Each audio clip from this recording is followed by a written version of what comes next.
এই গরমের মধ্যে শশা যে কতটা উপকারী সেটা সকলেই জানেন। আর তার সঙ্গে লেবু আর পুদিনা পাতা এই দুটো সবজিও কিন্তু বা এই ফল বা সবজিটাও খুবই উপকারী গরমের দিনে খাওয়া। তো আমি আজকে শশার একটা রেসিপি নিয়ে চলে এসেছি, শশার শরবত বা জুস। আমি নিতু সেশেলে আপনাদের স্বাগত। আজকের রেসিপিটা দেখা শুরু করার আগে আমার চ্যানেলটাকে সাবস্ক্রাইব করে নেবেন, যাতে সহজ রেসিপিগুলো আপনারা চাইলেই দেখে বানাতে পারেন। আর ভিডিওর শেষে লাইক দিয়ে কমেন্ট করবেন, শেয়ার করে দেবেন। আমি এখানে 4টে শশা নিয়ে নিয়েছি, ভালো করে ধুয়ে পরিষ্কার করে নিয়েছি আগে। একটা পাতি লেবু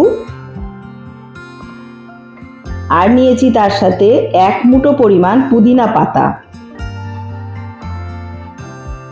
শশাটাকে আমি ভালোভাবে খোসা ছাড়িয়ে পরিষ্কার করে নেব। সবকটা শশাকেই আমি ভালো করে ছালটা ছাড়িয়ে পরিষ্কার করে নিচ্ছি।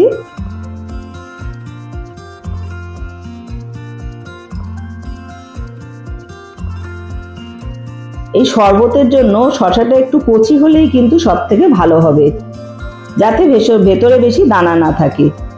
এবারে আমি শশাটাকে টুকরো করে নিচ্ছি ছোট ছোট করে, যাতে মিক্সিতে দেওয়ার পরে জুসটা খুব ভালোভাবে স্মুথলি জুস তৈরি হয়। জলের মধ্যে দিয়ে দিলাম, দিয়ে এবার ভালোভাবে ধুয়ে পরিষ্কার করে তুলে নিচ্ছি।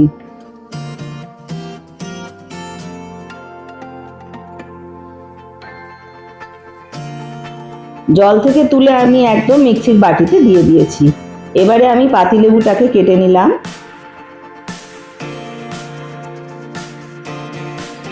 পুদিনা পাতাগুলোকেও ভালো করে ধুয়ে পরিষ্কার করে নিচ্ছি। পাতাগুলোকে ধুয়ে নিয়েও একেবারে মিক্সিং বাটিতে দিয়ে দিচ্ছি।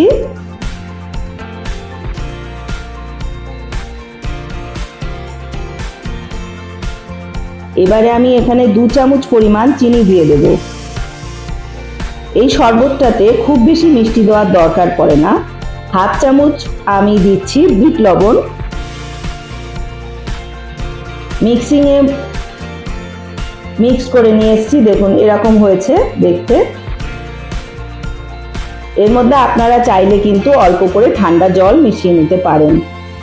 আমি এবার এটাকে ছেঁকে নেব ভালোভাবে।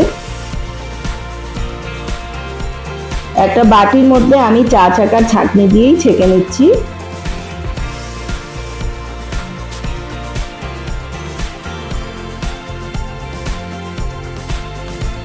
হালকা যে ছাবাটা আসবে সেটা আমি ফেলে দেব।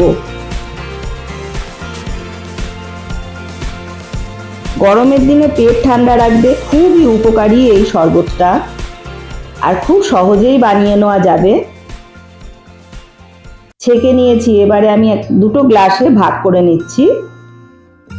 2 রকম শরবত বানাবো।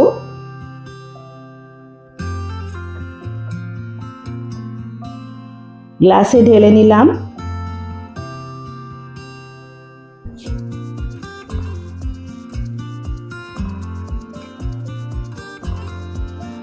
এবারে আমি যে পাতি লেবুটা কেটে রেখেছিলাম সেই পাতি লেবুটার রস আমি চিপে চিপে 2 গ্লাসের মধ্যে দিয়ে দিলাম।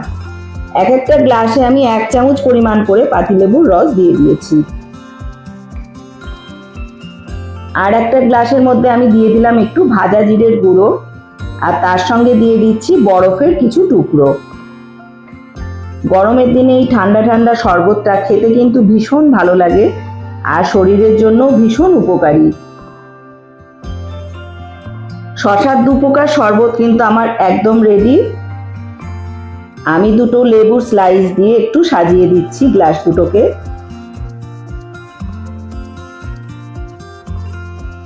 আপনারা বাড়িতে অবশ্যই একবার ট্রাই করে দেখবেন। অনেক কিছু শরবতই তো খেয়ে থাকেন, শশার এই শরবতটা একবার বানিয়ে খেয়ে দেখবেন, খুবই ভালো লাগবে, খুবই সুস্বাদু হয় খেতে, আর খুবই উপকারী। সুস্থ থাকবেন, ভালো থাকবেন। আমি নিতু আবার আসছি পরের রেসিপি নিয়ে।